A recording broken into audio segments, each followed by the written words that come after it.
ओम नमो भगवते वासुदेवाय।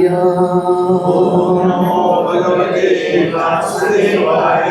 ओम नमो भगवते वासुदेवाय।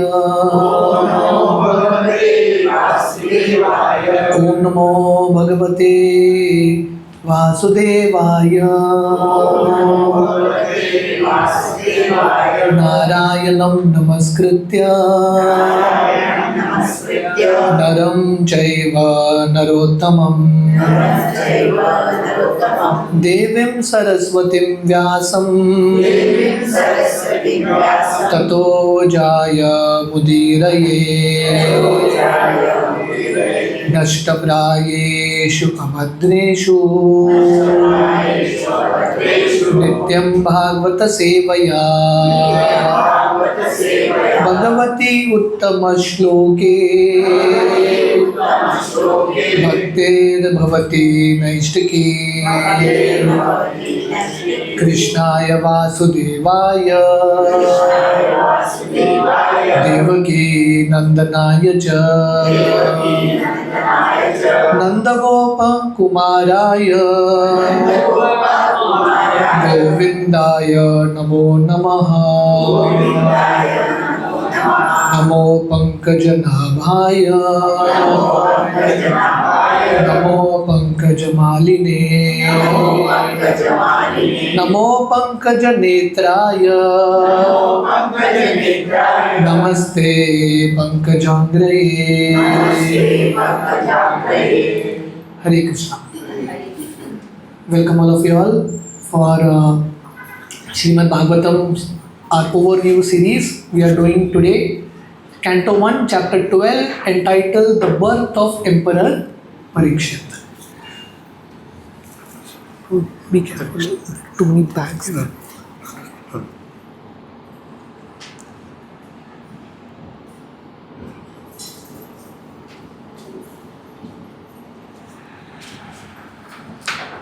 So, before we get into Chapter 12, this is a quick recap of Chapter 11.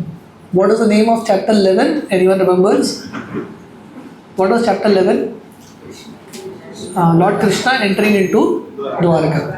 So we saw how Lord Krishna as he enters, so this is like the 39 verses of the previous chapter, the summary of it. So Lord Krishna as he enters Dwarka, he blows his conch shell and tells everyone that I have come, and all the citizens, they go to welcome Krishna with a lot of beautiful gifts, and also they glorify Krishna with the choicest of words. And then we saw how the entire city of Dwarka was decorated so beautifully for welcoming Lord Krishna. And what did they use for decoration? Anyone remembers what they used for decoration? Mango leaves and plantain leaves. So Prabhupada says very auspicious. And the Lord also reciprocates with all of them. You know, the Lord touches the feet of Brahmanas, he embraces his friends, like that. He offers blessings to those who are junior to him. And then we saw the description of Lord's beauty. So I think the citizens of Dwarka, especially the ladies, they describe the beauty of Krishna. And then Lord Krishna meets his mothers, the kind of reciprocation Lord Krishna had with his mothers, headed by Devaki. How Lord Krishna, and the chapter ended with Lord Krishna's interaction with his queens, how they were meeting Krishna for a long time, you know, like this. So this was basically the discussion of 11th chapter. So now we are entering into the 12th chapter, which is called Birth of Emperor Parikshit. So before we get into the verses, we will just do like a quick recap of the quick overview of this chapter. So the first 3 verses, Shaunaka Rishi is inquiring about Parikshit Maharaj. Why is he inquiring about Parikshit Maharaj? Because if you all remember in the 4th chapter of this canto, the 4th chapter, now we are in the 12th chapter. I don't expect too many of you all to remember, but in the 4th chapter of this particular canto, Shaunaka Rishi asked 3 questions to Sutta Goswami. One was, why did Vyasadeva write Bhagavatam? Second was, the birth, please explain the birth and activities of Parikshit. And the third was, how did Parikshit meet Shukdev Goswami? So, chapter 5, 6, 7, was an answer to the first question. Why did Vyasadeva write Bhagavatam? That whole story of Vyasa's interaction with Narad Muni. Then actually Suta Goswami is entering into the next question about Parikshit. But in order to explain the birth of Parikshit, he started to explain different things. What all he explained? He explained Kunti Maharani's prayers, Bhishma Dev's passing, how Lord Krishna leaves Hastinapur, enters Dwarka. So he wants to explain Parikshit, but then he goes a little in a detour. He starts to get into all these topics. So Shaunaka Rishi is asking again Suta Goswami, please come back to the topic of Parikshit Maharaj. So that's how this chapter begins with.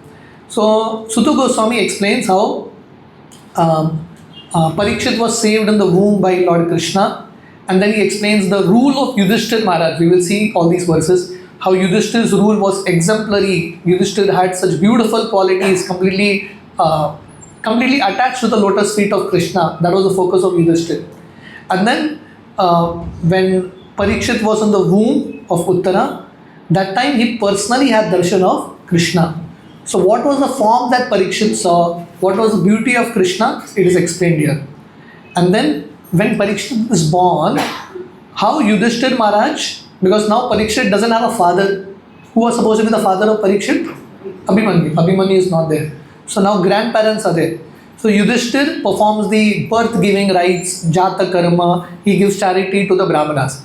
So that time he is asking the Brahmanas, this child is born, please tell what the qualities of this child will be.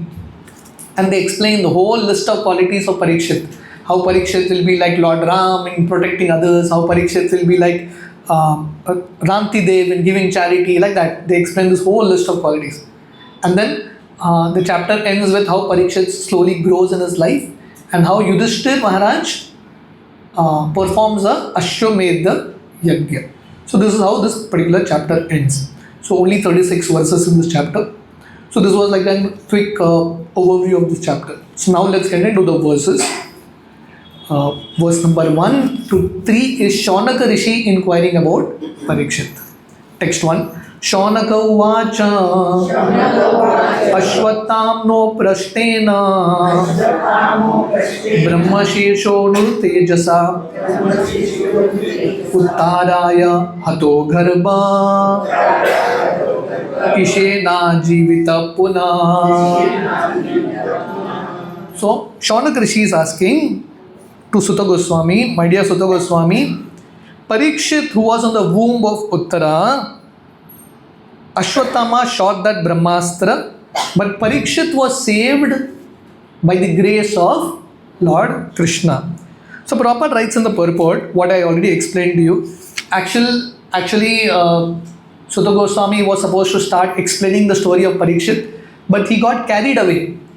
Just like anyone who's preaching, you want to speak something, but then you start to speak something else and you get carried away. 1 hour you're speaking something else, and then you miss the main topic. You're slowly coming, but that's how a speaker is. They tend to get lost. And the beauty of these sages of Naimisharanya, they asked about Parikshit, but Suta Goswami explained so many chapters, Bhishma Dev's passing, Kunti Maharani's prayers, Lord Krishna's entry, exit from Hastinapur and all that. And all the sages are hearing very attentively. They didn't cut him in between. Arey, we asked you something else, you're speaking something else. Very, very respectful. Very, very respectful. Why? Because both of them, Suta Goswami was absorbed in speaking and Shaunaka Rishi, they were absorbed in hearing. Because ultimately, whatever your question is, answer will be something related to Krishna only. They asked about Parikshit, Suta Goswami is speaking about Kunti Maharani, Bhishma Dev. Everything is important. How can you say just stop speaking? So they were hearing very attentively, and when they got an opportunity, they again remind them in a very nice way.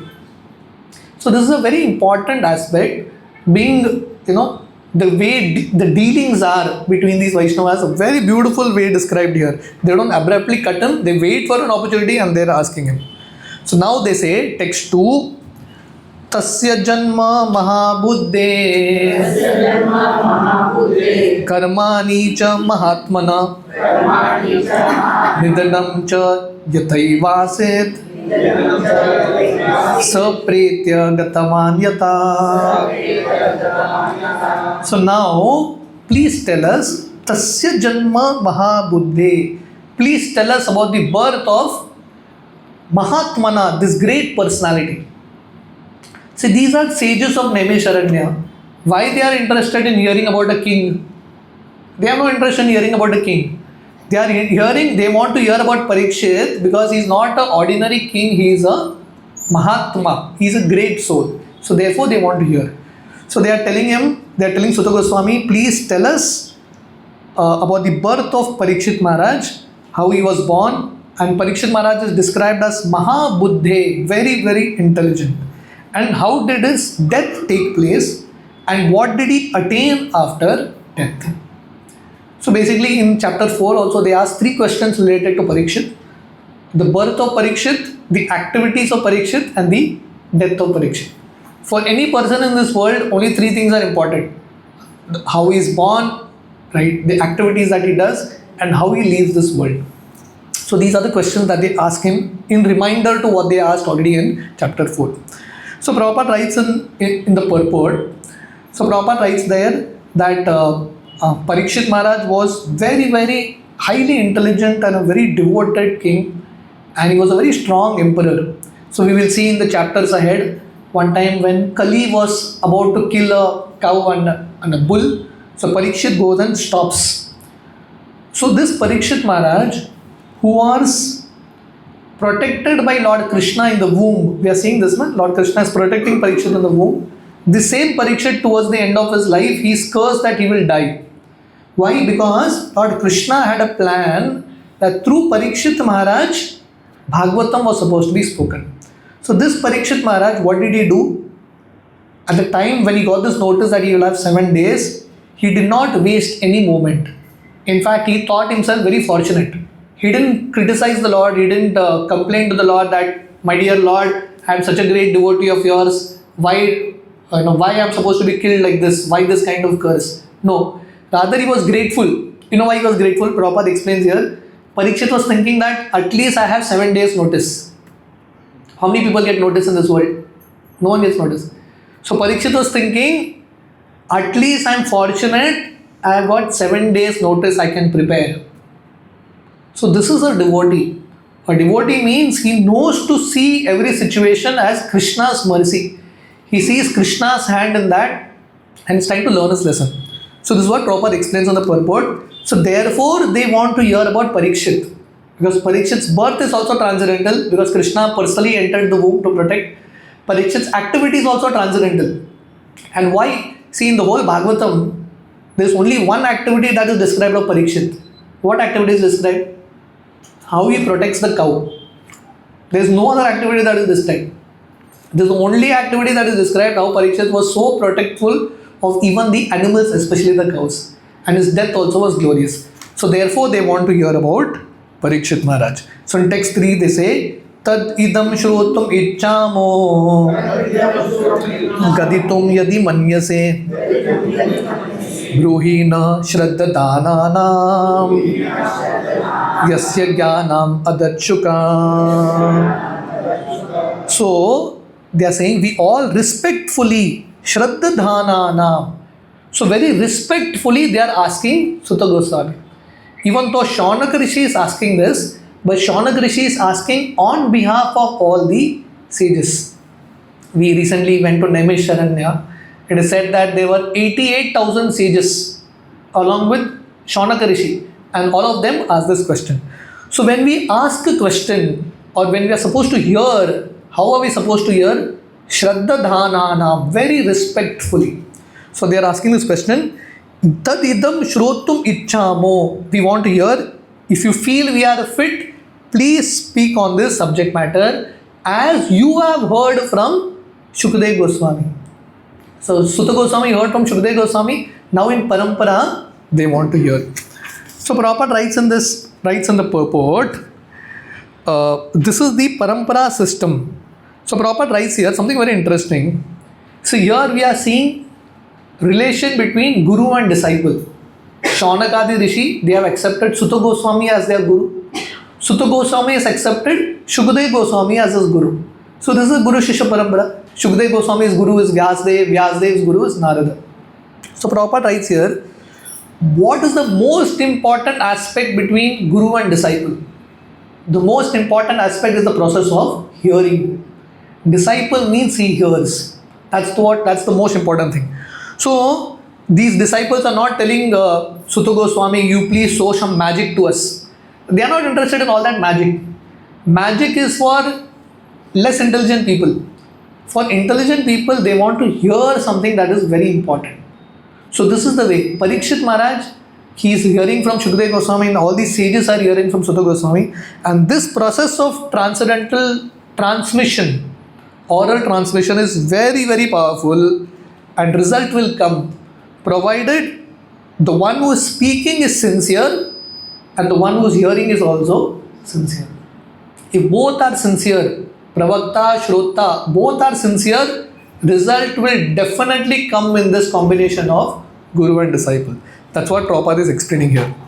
Text 4 to 6, Yudhishthira Maharaj's rule is explained. So now, what are the sages asked Sutta Goswami, please tell us about Parikshit. So before telling about the birth of Parikshit, Sutta Goswami explains a little about how Yudhishthira was ruling in this world. Text 4, Sutta Uvacha Apipalad Dharmaraja Pitrad Ragyam Praja Nishpraha Sarva Kamebhya Krishna Padanu Sevaya. So this is the rule of Parikshit. This is the rule of Yudhishthira Maharaj, who was a Rajya Rishi. So it is said here, Apipalad Dharma Ragya. So Yudhishthira Maharaj, who is Dharmaraj, how did he rule? Pitravat Ragyam Praja. He ruled exactly like his father. And who was his father? Pandu Maharaj. So this is also Parampara system. We saw one Parampara system. What is that one Parampara system? Where Guru gives knowledge to disciple. Krishna gave knowledge to Brahma. Brahma gave knowledge to Narada. Narad gave to Vyas. Vyas gave to Shukdev. Shukdev gave to Sutta Goswami. Sutta Goswami is giving to Shaunakadi Rishi. That's one parampara. Another parampara is the parampara of Rajya Rishis. Yudhishthira Maharaj was a great Rajya Rishi. Why he was a Rajya Rishi? Because his father Pandu was a great Rajya Rishi. So this is also parampara. In fact, it is explained, ideally a father should be the first guru who gives the kind of example for the children. So in this way, Yudhishthira Pitravat Ragyam Praja. So Yudhishthira also ruled the kingdom exactly like his father. And what was his quality? It is said, Nishpraha Sarva Kamebhya. How should a ruler be? Ruler should be without desires. That's how he ruled.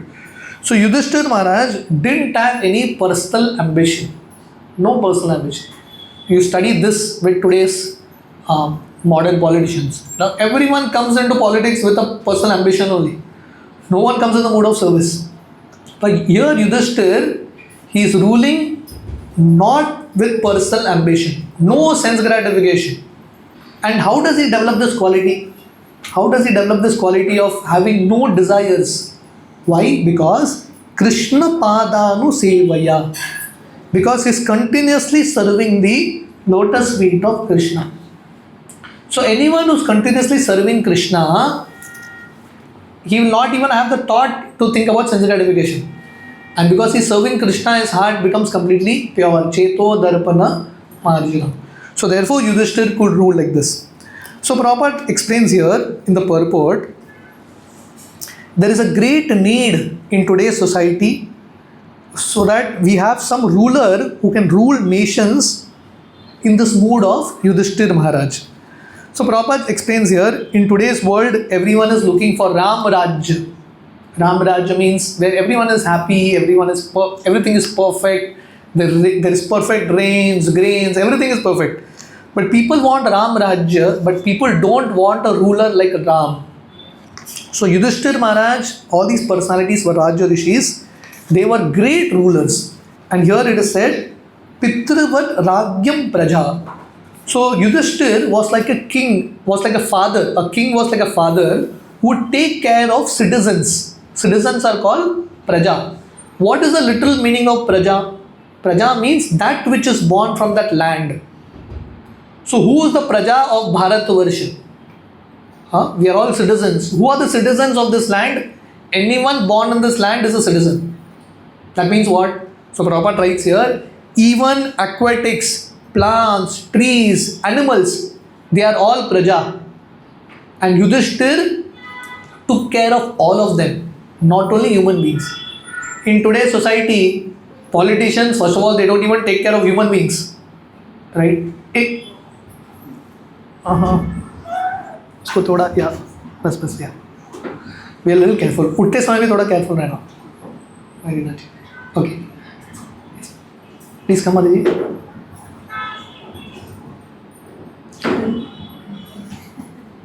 Yeah. So this is Prabhupada explains what is the duty of a ruler. Ruler is supposed to protect everyone. Ruler is supposed to protect everyone.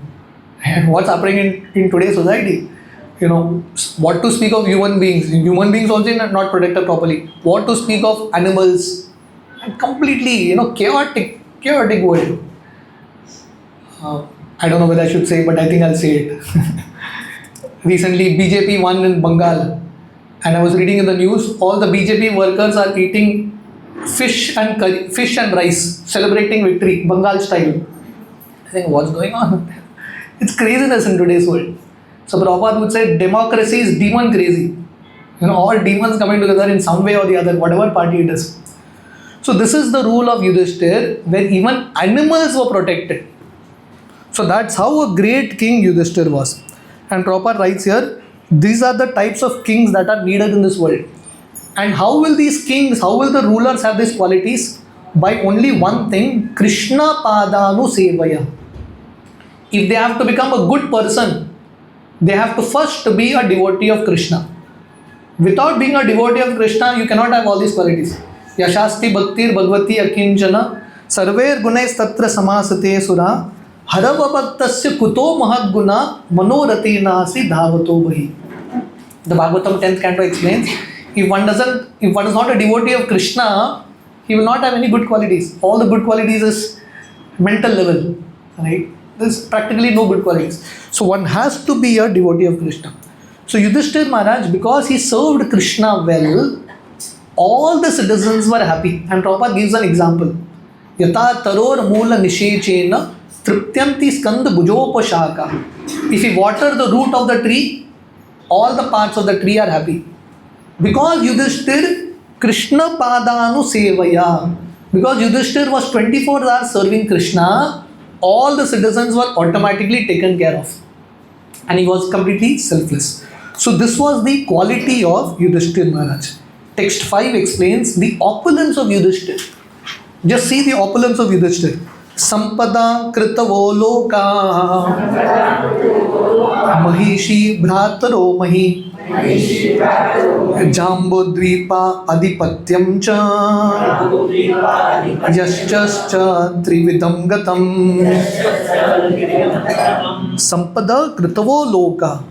So Yudhishthir Maharaj was so opulent, and his sacrifices that he did, Kritavaha is sacrifices. His sacrifices made his future destination also secure. In this life he was very opulent. And what was his opulence? Jambu Dvipa Adipatyam Cha. He was the king of the entire Jambu Dvip. You know what is Jambu Dvip? I was explaining little yesterday. See, the earth, we call this Bharatavarsha. When we do yajna, when we do any sankalpa, they say Jambu Dvipe Bharata Kande. So in Jambu Dvip, in Bhumandal, the way cosmic Vedic cosmology is explained, this is Bhumandal. In Bhumandal, there are 7 Dvipas. And each of the Dvipas is very huge. One of that dweep is Jambu Dweep. And in this Jambu Dweep, the southernmost tip is called Bharatavarsha. So Yudhishthir was not only the king of this world, he was the king of the entire Jambu Dweep. It's a huge area. So that was the rule of Yudhishthir. That was his opulence. So Yudhishthir Maharaj, he had great opulence. He did so many sacrifices. His future destination also secure. This life, a perfect life, future destination perfect. Mahiyashi, he had a beautiful wife, Draupadi. Not only that, Bhratru Mahi, he had very powerful, obedient brothers. And Yashascha Trividam Gatam. And his fame became famous. Yudhishthira became famous in the 3 worlds. So practically Yudhishthira had everything. Yudhishthira had great kingdom, he had beautiful wife, he had brothers, he had citizens, his fame was everywhere.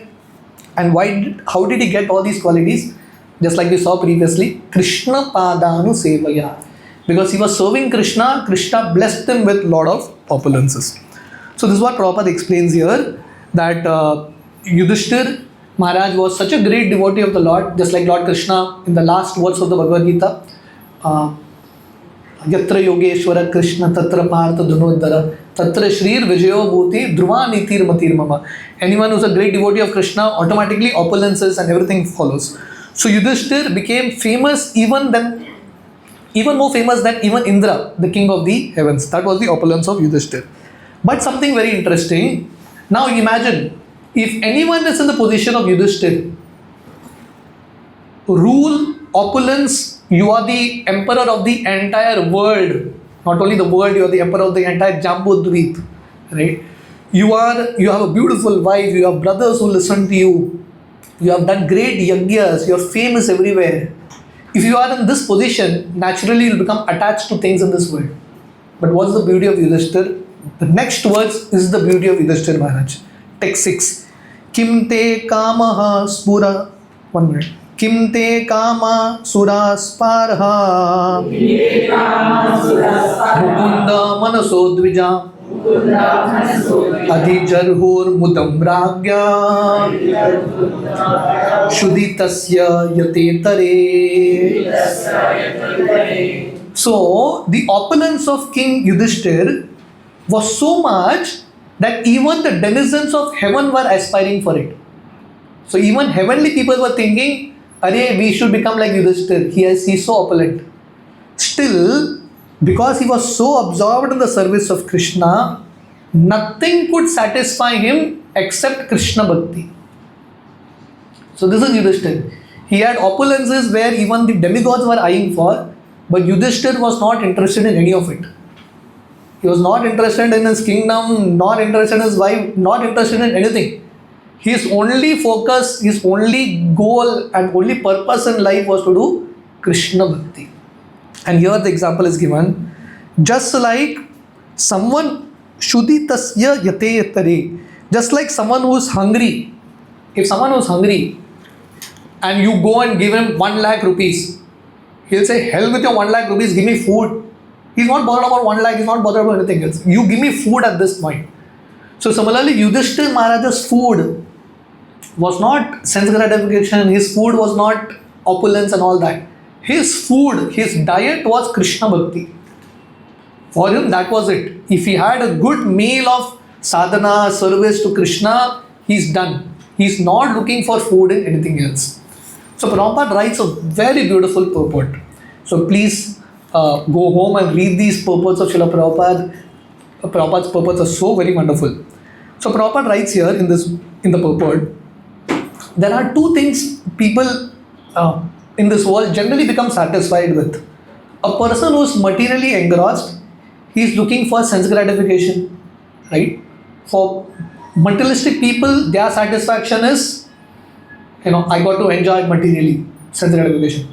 For someone who is a devotee, his only satisfaction is service to Krishna.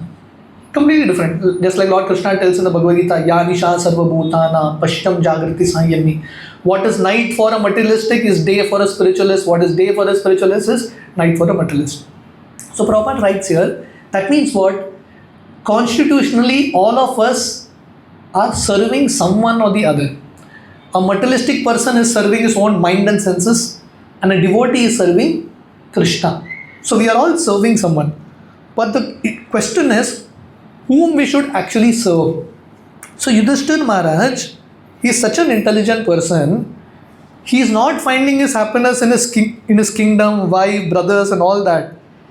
Those things automatically follow. Prabhupada writes here, these blessings automatically follow a pure devotee, even though a devotee does not aspire for them. He does not aspire for it. It comes automatically. His focus is bhakti to Krishna. And Prabhupada in the next paragraph writes something very beautiful. See, in this world, everyone is hungry.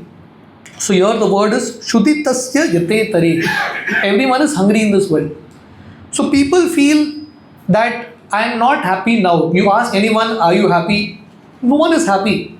Why? Because people feel that मेरा भूख अब तक मिटा नहीं, मुझे अभी भी भूख है. You ask people, why are you hungry for? आपको किस चीज़ का भूख है? बोलेंगे ना, मुझे ज़्यादा पैसा चाहिए और पैसा मिलेगा तो मैं सुखी बनूंगा.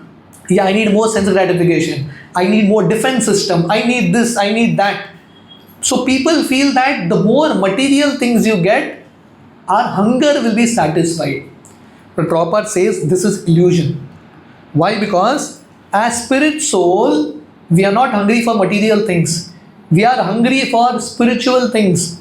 Only spiritual things can satisfy the soul. So Prabhupada says, what is real hunger? What is the hunger we are looking for? The hunger is for spiritual food, spiritual shelter, spiritual defense and spiritual sense gratification. We want these things, na? Roti, kapda, makan, as they say, right? You ask people, are you happy? People want these things. But what are we looking for? We are looking for spiritual food. Spiritual food means something to hear about Krishna, chant Hare Krishna. This is spiritual food. Spiritual shelter. Everyone wants shelter, ashray. What is spiritual shelter? Coming in association of devotees is spiritual shelter. And we are all looking for spiritual defense. That means making our sadhana very, very strong, staying in strong association of devotees. And then we are looking for spiritual sense gratification. What is spiritual sense gratification? Sense gratification with Krishna in the center. How many of you all came yesterday for a mango festival? अब ऐसे कितने लोग आए? आप लोगों को अच्छा लगा कि नहीं? So it's great. Everyone loved it, right? But this is spiritual sense gratification. That's what we are looking for. Everyone is looking for a festival, but what festival satisfies our heart is festival in connection with Krishna.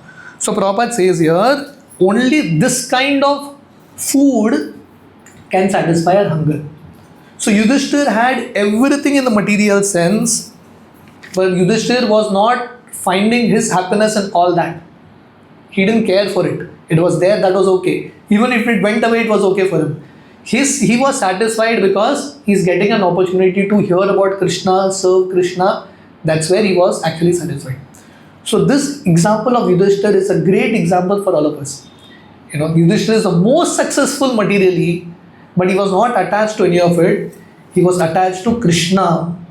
Mukunda Manaso, his mind was completely in Krishna.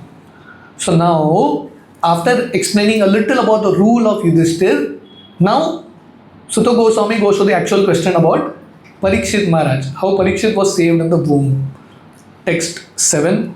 Matur Garbha Gato Veera Satada Bhrigunandana Dadarsha Purusham Kanchit Dhayyamano Astrate Jasa. O Shaunaka Rishi, O son of Bhrigu, when that child Parikshit, and Parikshit is called Veeraha. Parikshit, this boy in the womb, is called Veeraha. Why is called Veeraha? Because even being in that womb, Brahmastra, Ashwatthama had shot, Brahmastra is a very powerful weapon. Parikshit, he tolerated that. He was very, very tolerant. So that means right from his womb he is fighting it out. So therefore he is called Veeraha. So they say, Sutta Goswami explains here, this Parikshit, even though he was tolerating that heat of the Brahmastra, that time Lord Krishna personally entered the womb of Uttara to protect Parikshit. Why Lord Krishna entered the womb? Prabhupada explains ahead. Because Lord Krishna knew this was the only boy who can continue the legacy of Yudhishthira Maharaj. We saw how Yudhishthira was a great king, completely selfless, freed from selfishness, thinking about service to others, completely absorbed in Krishna. So Krishna wanted the legacy of Raja Rishis to continue. So therefore Krishna personally entered the womb. And when Krishna entered the womb, this child Parikshit, in the womb he saw Krishna. Such a great boy, in the womb only he saw Krishna. And how did Krishna appear there? Text 8. Angushtamatram amalam Spurat puratamaulinam Apivya darshanam shamam Taditvasam achyutam. Angushtamatram. Krishna, what was his size? Size of a thumb. Now to enter the womb, you can't become bigger than that. If Krishna assumed Virat Rup, he will not enter the womb, right? Krishna has to become small. So Krishna became small to give darshan to that small Parikshit. So Krishna, proper explanation ahead in the purport, Krishna can become bigger than the biggest, smaller than the smallest. Krishna comes in a form that we can see. And proper writes in the purports ahead, we can't see huge Krishna. We can see a deity of Krishna. So Krishna comes in a form that we can observe.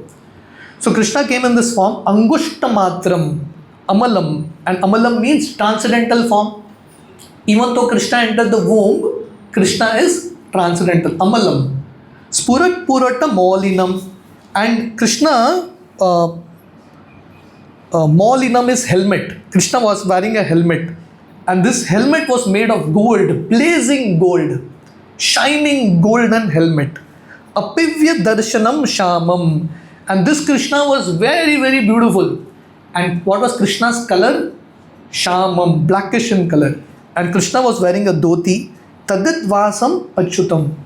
And Krishna, Achyuta, he was wearing a dhoti. And this dhoti also was shining like a lightning. And then the next verse explains Krishna's form. SRIMAD dirgha chaturbahum tapta kanchana kundalam chatajaksham gadapanim atmana sarvatodisham paribrahmantam ulkabham brahmayantam gadamuhu. So this Krishna appeared with 4 hands. So here it says SRIMAD dirgha chaturbahum. Krishna came with 4 hands. And Krishna, he was wearing earrings. Kundalam. Tapta kanchana kundalam. Krishna's kundal also was golden in color. And Krishna's eyes, shataja aksham. Krishna's eyes was red. Why were Krishna's eyes red? Because Krishna is in a missionary mood. He wants to protect Parikshit from Ashwatthama's Brahmastra. Krishna is very angry. Krishna is trying to protect Parikshit. So Krishna's eyes is red. And Krishna with a club in his hand, Gadapanim, with a club in his hand, what is Krishna doing? He is encircling the womb, encircling the child. Generally, we go to a temple and we do parikrama around Krishna, no? Here Krishna is doing parikrama around Parikshit. Krishna is protecting Parikshit Maharaj. That was the position of Parikshit. Krishna is doing parikrama full speed and to see that the Brahmastra doesn't strike this child. So here this verse shows the beauty of Krishna. More than the beauty of Krishna is, the actual beauty of Krishna is Krishna's love for his devotees. Bhakta Vatsala. How Krishna, this great personality, that Supreme Lord, he is ready to become like a simple servant going around, loitering around, moving around, protecting his devotee. So Prabhupada writes in the purport, there are 3 features of Krishna. Vadanti tat tattva vidas tattvam yajnayam advayam brahmeti paramatmeti bhagavan iti shabdate. Right? So the 3 features of Krishna. Krishna in the form of a Brahman, impersonal Brahman, that light effulgence. Krishna in the form of Paramatma. So for Krishna to enter the womb was not very difficult because Krishna is already there in the heart of Uttara. For Krishna to enter the womb was not at all difficult. So this Krishna, who is very, very merciful, entered into the womb in a size that Parikshit could see. And the same thing that what I explained to you all, Prabhupada writes here. Similarly, Krishna has come in front of us. how Krishna has come in front of us in the form of Archa Vigraha. And Prabhupada writes something very beautiful. Where did Krishna enter? He entered the womb of Uttara. So this material world where we are is also like a womb of Durga Devi. This is like a womb. And we are there in this world. We have come in this world. So Krishna has come in our lives in the form of Archa Vigraha, deity form, so that we can see Krishna. So Prabhupada writes here, just like Parikshit had darshan of Krishna, we may feel that Parikshit is very fortunate. Definitely Krishna personally came. But for us also Krishna has come in the form of deities. So when we regularly have darshan of Krishna, we also get the same benefit as Parikshit Maharaj. Right? So Parikshit Maharaj, because he had darshan of Krishna in his womb, after he came out as a devotee only. So Prabhupada writes similarly, right from childhood, if someone is given deities of Krishna, dolls of Krishna, that child will gradually grow out to become a great devotee of Krishna. Like Prabhupada's example, Prabhupada himself, his father gave him deities of Krishna, and Prabhupada grew up to be a great devotee. So this is called sanskar. Prabhupada writes ahead about sanskar, giving these sanskars early on to the child. So Parikshit got the sanskar while he was in the womb. Prahlad got the sanskar when he was in the womb. So some way or the other we have to start these sanskar. So text 10 explains how Lord Krishna counteracted the Brahmastra and disappeared. 10 and 11. Astra teja swagadaya Niharam iva gopati Vidamantam sannikarshe Paryakshata ka itiyaso. So Lord was vanquishing the radiation of Brahmastra. Just like the sun evaporates dew or fog, during the winter there is dew. As soon as the sun comes, all that dew, fog disappears. So similarly, Lord Krishna is like that sun. Krishna Surya Sama Maya Hai Andhakar. Jahan Krishna Taha Nahi Maya Radhikar. Krishna is like the sun. As soon as Krishna's sun arises, all darkness, all impurities, all evil, all negative forces disappear. So Krishna was there. And this child, small child Parikshit, he observed Krishna in the womb. And he was thinking, who is this? Who is this? The child is thinking in the womb. And in this way, Krishna disappears. Text 11. Viduyatad ameyatma Bhagavan dharma gopvibhu Mishito dashamasasya Taivan ardate hari. So in this way, as child Parikshit was observing Krishna, who is Bhagavan, the Supreme Lord, Dharma Gup means the protector of those who follow Dharma. And Krishna is Vibhu, that Supreme Lord. Krishna, in this way, who was stretched in all the directions, who is the master of time and space, Krishna disappeared. So Prabhupada writes in the purport, there is a gulf of difference between Parikshit and Krishna. Krishna also entered that womb, and this boy Parikshit is also in that womb. Because both are in that same place doesn't mean that both have become equal. No. Parikshit is still a jiva, and Krishna is Vidyutat ameyatma Bhagavan dharma gup vibhu. Even though Krishna has entered into that womb, that same size like that child, but Krishna is still called Bhagavan, that Supreme Lord, and Krishna is the controller of time and space. That's the understanding. So Prabhupada explains so very beautifully that the difference between a living entity and Krishna, we are controlled by time, but Krishna is the controller of time. And why does Krishna come? Krishna comes specifically to protect his devotees. This is the main reason of Krishna, to protect his devotees. So in this way, Lord Krishna came and Parikshit had darshan of Krishna. So we will see later on in this chapter, why was Parikshit called Parikshit? Because as soon as the child was born, he saw Krishna in the womb. So as soon as he was born, he was trying to find that person again. So anytime he would see anyone wearing yellow dhoti, pitambar dhoti, he'll pull that dhoti of that person look in that face and find out whether this is that same person I saw in the womb. So because he was doing pariksha of everyone, his name became Parikshit. So this is sanskar. As soon as you get darshan of Krishna once, you will want to keep seeing that darshan again and again. Text 12. Tata sarva gunodar ke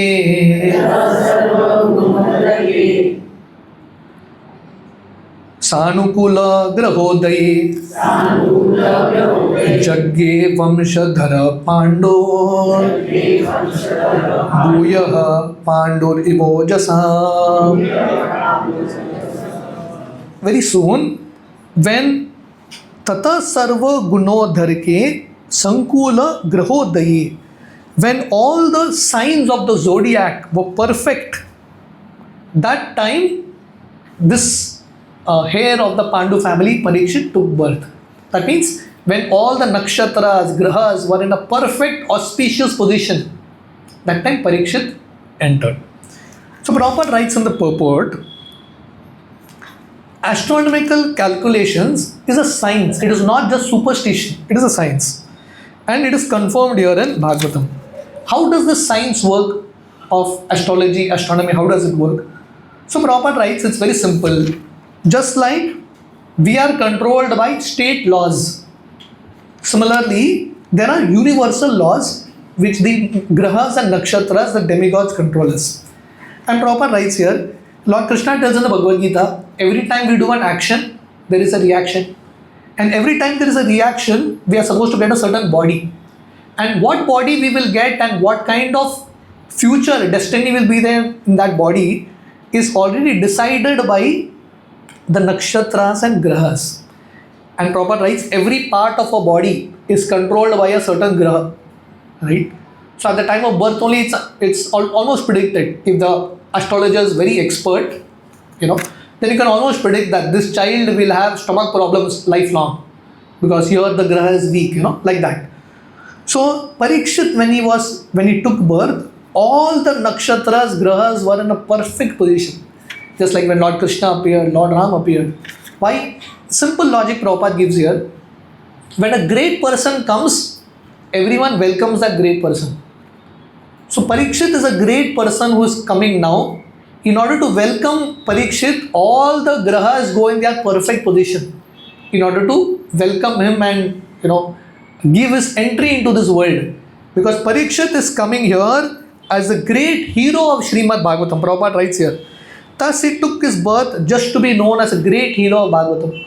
Because this hero of Bhagavatam is coming, everyone became like perfectly aligned. And then Prabhupada writes here, this is the need of sanskars. Prabhupada mentions about sanskars here, and Prabhupada mentions about sanskars in future also. Right? So this child, Parikshit, he was conceived in the right way, and when he was in the womb, the right sanskars were already given. So the Garbhadan sanskar was done. And because the child was already coming with a divine quality, divine nature, such a person would do great welfare to the society. So Prabhupada will mention about sanskars in the next verse also. Text 13. Tasya prita mana raja viprer domya kripadibi jatakam karayamasa vachayitva cha mangalam. So Yudhishthir was so satisfied with the birth of this child, because in those days when monarchy system was there, for a king the next generation was very important so that the line continues. So for Yudhishthir in this war, they lost everyone, right? All their children dead. 5 Pandavas, all their children dead. The only son, the only grandson, the only boy left was this boy. So the future of the entire dynasty depended on this boy. So when this boy, and that too, when he was in the womb, already problems started, right? Brahmastra was shot. So when finally Parikshit is born, Yudhishthir was very happy. And Yudhishthir, what did he do? Jatakam karyam asa. In order to do the birth, Jatak Karya, one of the sanskars, Jatak Karya, he called learned Brahmanas, headed by Dhaumya and Kripa, performing the sanskars. So Prabhupada writes here, in the Varnashram system, it is very important that we have Brahmanas who can perform sanskars. There's a verse which says, Janma Jayate Shudro Samskarat bhavet dvija, Veda patanat bhavet brahmana. So Veda patanat bhavet vipra, Brahma janati iti brahmana. So it says by birth everyone is a Shudra.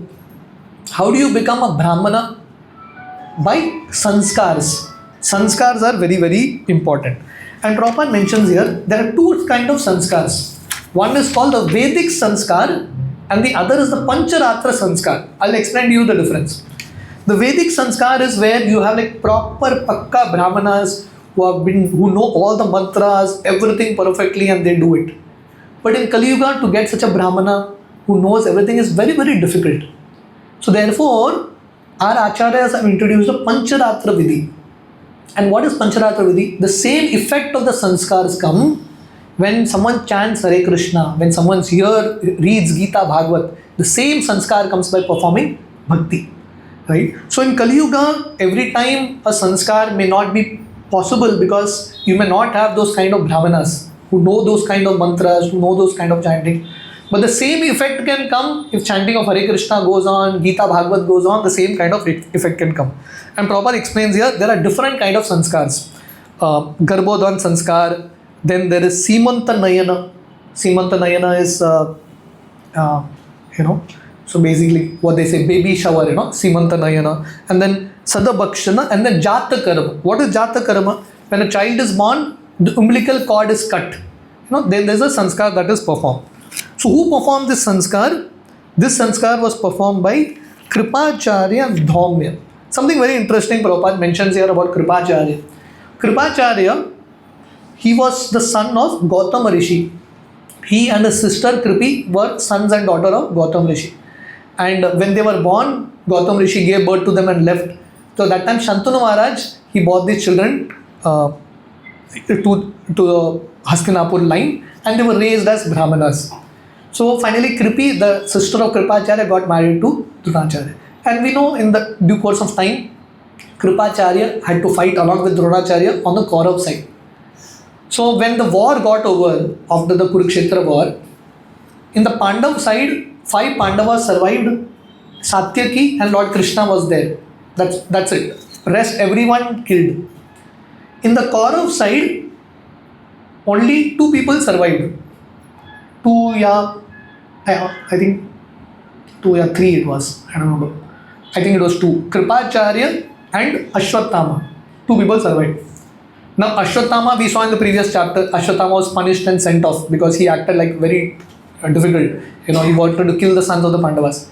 So Kripacharya, even though he fought against the Pandavas, after the whole war, the Pandavas, when they became the king, they accepted Kripacharya back. Because they understood that mistakes happen, it's okay, they brought him back. And this Kripacharya, he becomes the head priest and he performs the Jata Karma for Parikshit Maharaj.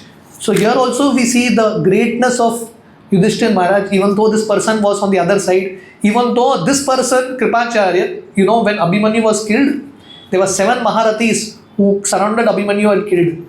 And one of them was Kripacharya. This person, Kripacharya, who was doing the Jata Karma for Abhimanyu's son, he was the one who killed Abhimanyu. But Yudhishthira was forget and forgive, he just forgave him. And then brought back. Text 14. Hiranyagam mahim gramam Asti ashwan ripatir vanan Pradhat swanam cha viprebhya Prajatirte satirtavit. So Yudhishthira was so happy. Yudhishthira Maharaj, he started to give charity. Charity to whom? To Brahmanas. And what kind of charity he gave? He gave gold, land, villages, elephants, food grain, horses, Dan Shur. So Prabhupada writes here, the quality of a Kshatriya is, he has a mood, he has the heart of giving. He gives basically. So this idea of charity is for a Kshatriya.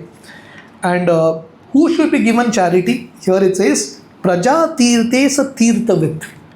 One should give charity to the right person in the right way and at the right place. So charity is also a science, Dan. Lord Krishna explains in the Gita, even charity is in 3 modes, Rajagun, Tamogun, Satogun. If you give charity to a drunkard, you go and give a drunkard 1,000 rupees. What that guy is going to do? He's going to drink. You have wasted your 1,000 rupees. So you should know whom to give charity to. If you give charity to the wrong guy, and if he misuses your money, you will also get karma for it. You have to get karma for it. So you have to know whom to give charity to. So charity is what generally given to sannyasis, brahmanas who knew how to do it properly. So this is what is explained here. And Prabhupada explains here, during the time of Jata Karma, when the umbilical cord is cut, all the demigods, forefathers in the family come because the new child is born. So at that time it is very important that you distribute wealth in order to seek blessings. So Yudhishthir did that. So now Yudhishthir Maharaj is asking all these rishis and Dhaumya and Kripa, because when the child is born, the kundali is made. They do like a prediction of what the future is. So Yudhishthir is very eager whether this child will be a devotee or not. Yudhishthir is not worried about anything else. Devotee banega ki nahi? That is his question. Will he become a devotee or not? So Yudhishthir is asking this question. Text 15. Tamuchur brahmanas tushta rajanam parshayanvitam yeshahi asmin prajatanto purunam purva varshabha. So when all the brahmanas were satisfied with the charity of the king addressed them and asked them whether this child will be in the line of the Puru family, whether he'll continue the legacy and the good qualities of all the forefathers in this line. So this entire line of Puru, Kuru dynasty had all great personalities, great people. Puru Rava and King Kuru and so many great personalities, Bharat Maharaj and all great personalities. So Yudhishthir is very eager to know what kind of qualities this child will exhibit in future. And that time the Brahmanas say, text 16, Daivena pratighatena Shukle samstam upeyushi Ratova anugrahartaya Vishnuna Prabha Vishnuna. This child, Shukle means this child will be completely spotless, completely pure. This child, he's been restored by the Supreme Person of Godhead, and the Lord basically saved this child because this child was in the line of Yudhishthir Maharaj. Just like I explained to you, Lord Krishna personally wanted that this line of Yudhishthir, the line of Raja Rishis, should continue. So Prabhupada writes in the purport, 2 reasons why Lord Krishna protected Parikshit. 2 reasons. One, Shukle, because this child was a pure devotee, Lord Krishna protected. Because Lord Krishna's promise is, Kaunteya pratijanihi name bhakta pranashyati. My devotee will never be destroyed. Second reason, very important reason is, the Lord protected because he was the only surviving male of the Puru dynasty. And the Lord wanted that the line of pious kings continue in this world. Therefore, the Lord personally protected. So this is what Prabhupada explains here, right? And then Prabhupada mentions, the Lord sometimes appears on his own, right? He comes in his various avatar to establish dharma. And sometimes the Lord sends his pure devotees to establish dharma. Purpose of both is same, right? So sometimes the Lord comes in his avatar, sometimes he sends pure devotees like Parikshit and so many great personalities. So these are 2 reasons the Lord protected. So the sages tell Yudhishthir Maharaj, this is text 17, the verses on the screen, Tasman namna Vishnurata iti loke bhavishyati na sandeho mahabhaga mahabhagavato mahan. For this reason, because this child was protected personally by the Lord, his name will be Vishnurata. Vishnurata means someone protected by Vishnu, personally protected by Vishnu. And Yudhishthir's basic question was whether he will be a devotee. So they tell him, Na sandeho mahabhaga mahabhagavato mahal. Yudhishthir, you are great, and this grandson will also be great. He will continue the dynasty of greatness of pure devotee. And Yudhishthir becomes very, very happy. So Prabhupada writes in the purport, there are three kinds of devotees. We call them neophyte, Kanishta, Madhyama, Uttama. Neophyte, intermediary, and then advanced. And advanced devotee is called Mahabhagavat. Who is an advanced devotee? An advanced devotee is one who can see Krishna everywhere. So Parikshit was that kind of advanced devotee who could actually see Krishna everywhere. So in this way, Lord Krishna personally protected because he wanted the line of these pure devotees to continue. So Prabhupada mentions here another very important point. In a family, even if one person is a great devotee of the Lord, pure devotee, the entire family is liberated. So Yudhishthira was very eager to know whether this child would be a pure devotee. So this is real parenting in one sense, right? In today's world, parents' concern is whether the child will become an engineer, doctor, and so many things. Yudhishthira is not bothered about all that. Yudhishthira's only concern is, please tell me whether he'll be a devotee, that's all. Rest things are okay.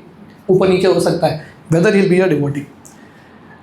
So this is what the sages say. So that time Yudhishthira Maharaj is again in detail asking about the qualities. Shri Raja Uvacha Apiyesha Vamshyan Raja Rishin Punya Shlokan Mahatmana Anuvartitas with Yashasa Sadhuvadena Sattama. See the question of King Yudhishthira. What is Yudhishthira asking? O great souls, will he become a saintly king and as famous as other great saintly kings in our line? Apiyesha Vamshan Rajya Rishin Punya Shlokan Mahatmana. So this family was a family of Rajya Rishis. So Yudhishthira's question is whether he will continue the line of Rajya Rishis and whether he'll be like a great personality who will do all great services to the world. So I think I will I'll stop at this point. From text 18, from 19, probably, okay, let's do one more verse and then stop. Okay? And then the rest of it we will do the next time.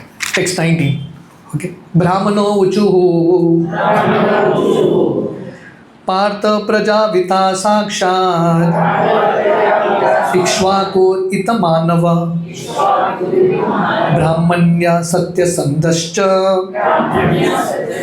Ramo Dasharathiriyata. So now they explain in detail. O son of Pritha, Yudhishthir, this child will be like King Ikshvaku, the son of Manu, in maintaining all the praja, all those who are born. And as far as following Brahmanical principles and especially Satya Sandas, being truthful to his vow, to his promise, he will be like Ram, the son of Dasharath Maharaj. So this is like a big certificate, to say that this person will be like Satyavachani, like Ram, he will be like King Ikshvaku, very like great certificate. So Prabhupada again explains here the word Praja, Partha Prajayitva Sakshat. So again the word Praja, Prabhupada explains, Praja means that which is born from the land. So in those days the king's responsibility was to give protection to everyone. That's the first thing that Prabhupada explains. The next thing that Prabhupada says, Ikshvakur Iva Manava. King Ikshvaku is the son of Manu. So Prabhupada writes here, so we all know in the 4th chapter of Gita also this comes. Lord Krishna spoke the knowledge of Gita first to whom? Sun God, Vivaswan. Vivaswan is the name of the sun god. Vivaswan gave it to his son who is Manu. He gave it to Manu. So Prabhupada writes, in the day of Brahma, there are 14 Manus. This particular Manu is called Vaivasvata Manu. So from Vivaswan, sun god, the knowledge comes to Manu. And Manu gives the knowledge to Ikshvaku. And in the same Ikshvaku line, Surya dynasty. This is the Surya dynasty. Surya Vamshi. Lord Ram also comes in that same line. So King Ikshvaku was a very, very powerful personality. Prabhupada writes here, one of the sons of Vaivasvata Manu. And what was the characteristics of Ikshvaku Maharaj? What does Prabhupada writes? He prohibited meat eating. Hare Krishna. Very different from the Bengal scenario. BJP workers having fish curry rice. Very different. Right? So Ikshvaku Maharaj prohibited meat eating. Right? Like that. His son Shadasha continued after Ikshvaku Maharaj, he became the king. Manu. So we already know that Manu is the seventh Manu called Vaivasvata Manu. And Manu, he got the teachings of Lord Krishna, the Bhagavad Gita. And in this way, he instructed it to the sun god. And then Prabhupada mentions about Ram. So we will see in the verses ahead, they explain that how Parikshit will be like this person, how Parikshit will be like this person, how he will be like Ranti Dev, how he will be like Maharaj Shibi in charity. And Prabhupada gives a little introduction about all these personalities. So Prabhupada mentioned a little about Ikshvaku, he mentioned a little about Manu. Manu had 10 sons like that. And then Prabhupada mentions about Ram. You all are seeing, if you all have the book, 2 paragraphs. In 2 paragraphs, Prabhupada summarizes entire Ramayana. Full Ramayana, 24,000 verses in 2 paragraphs. So the next 5 minutes, I will tell you all the full Ramayana. 5 minutes. Right? The shortest version of Ramayana. But Prabhupada covers each and every point. So Prabhupada mentions Lord Ram, the Supreme Person of Godhead, advented as Ram, to become the son of his pure devotee, Dasharath Maharaj, who was the king of Ayodhya. And Lord Ram appeared with his plenary portions, his brothers, Bharat, Lakshman, Shatrughna. Vasudeva, Sankarshan, Aniruddha, Pradyumna come as Ram, Lakshman, Bharat, Shatrughna. And when did Lord Ram appear? Which month? So Prabhupada says, he appeared in the month of Chaitra on the Navami day in Treta Yuga. Okay? And why did Lord Ram appear? Dharma samsthapanarthaya sambhavami yuge yuge. Paritranaya sadhunam, to protect devotees and to annihilate demons. When Lord Ram was a young boy, Vishwamitra Muni comes. We are going ahead in the Ramayana. Vishwamitra Muni comes. We saw the birth of Ram till now. So Vishwamitra Muni comes and tells Dasharath, I want Ram and Lakshman. And Ram and Lakshman go. So Lord Ram goes and kills Subahu and he strikes Maricha with an arrow and he kills Tataka. And Lord Ram, he was an ideal Kshatriya, and Kshatriya means there is a cooperation between Kshatriyas and Brahmanas. And a Kshatriya's duty, just like Lord Ram is doing here, is to protect the dharma of the Brahmanas. Vishwamitra Muni and all the rishis were doing a yajna, Lord protected them. And after killing of Subahu and after Vishwamitra did the yajna successfully, so Vishwamitra takes Lord Ram where? To Mithila. And there Janak Maharaj presented the bow of Lord Shiva Chap, and Lord Ram broke that bow and he was married to Sita Devi, the daughter of Janak Maharaj. So after the marriage of Lord Ram, they come back to Ayodhya, and after a few years, Lord Ram and Sita and Lakshman, they are sent to the forest for 14 years. So first paragraph over. Now second paragraph, we have reached Aranya Kand. Right? So Lord Ram, he accepted the order of his father and he went there. And he went to different places, and finally Chitrakoot, different places, and they come to Nasik. In Nasik there is a place called Janasthan where Surpanaka enters. And after Lakshman cuts the ears and nose of Surpanaka goes and complains to her cousins Karan Dushan, and they come with 14,000 demons to fight with Ram, and Lord Ram in minutes he kills all the 14,000 demons. That time Ravana kidnaps Sita Devi, and in search of Mother Sita, Lord Ram comes to Kishkinda Kshetra, where he makes friendship with Sugriva. And in order to show Sugriva that he can do it, he kills Vali. And with the help of Sugriva and with the help of the Vanaras, Lord Ram makes that bridge, Rama Setu, from Rameshwaram to Lanka. And Lord Ram goes and kills Ravana. And after killing Ravana, Lord Ram makes Vibhishan the king of Lanka.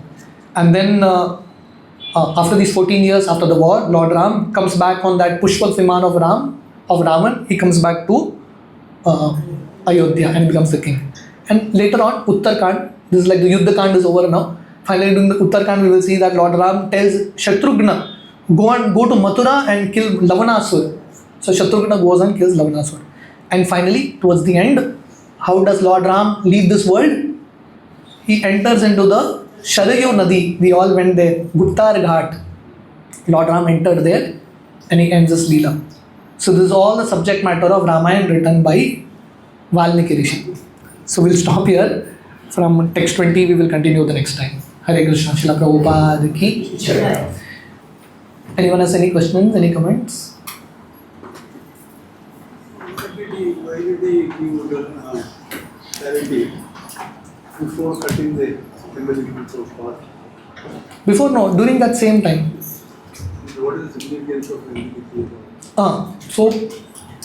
So that is one of the sanskar called Jata Karma. So basically, just like you have Garbhodhan, Simantanayana, at different phases, different times, important junctures of the child's growth, you do a sanskar.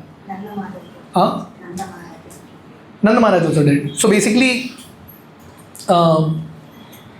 in the Bhagavatam 10th canto explains, even when the child, the child is generally at the back only, sleeping at the back.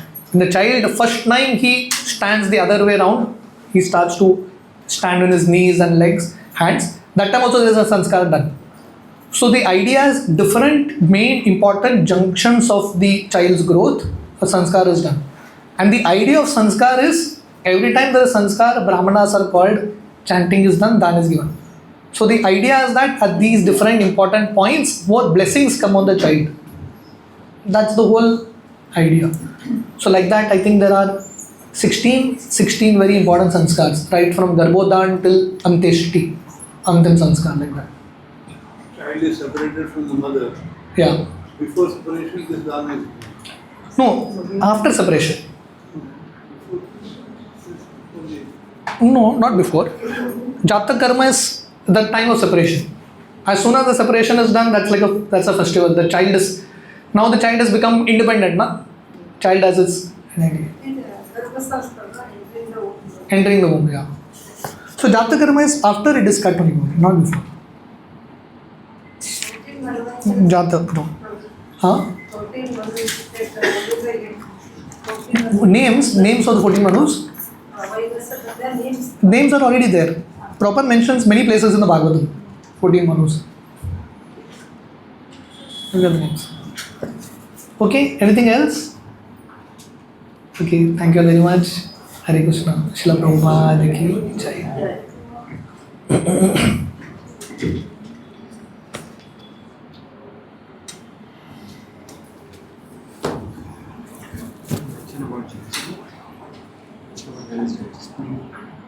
Hare Krishna. So first of all, let us thank His Grace Achhyut Prabhupada Prabhuji for his valuable time and giving a wonderful lecture.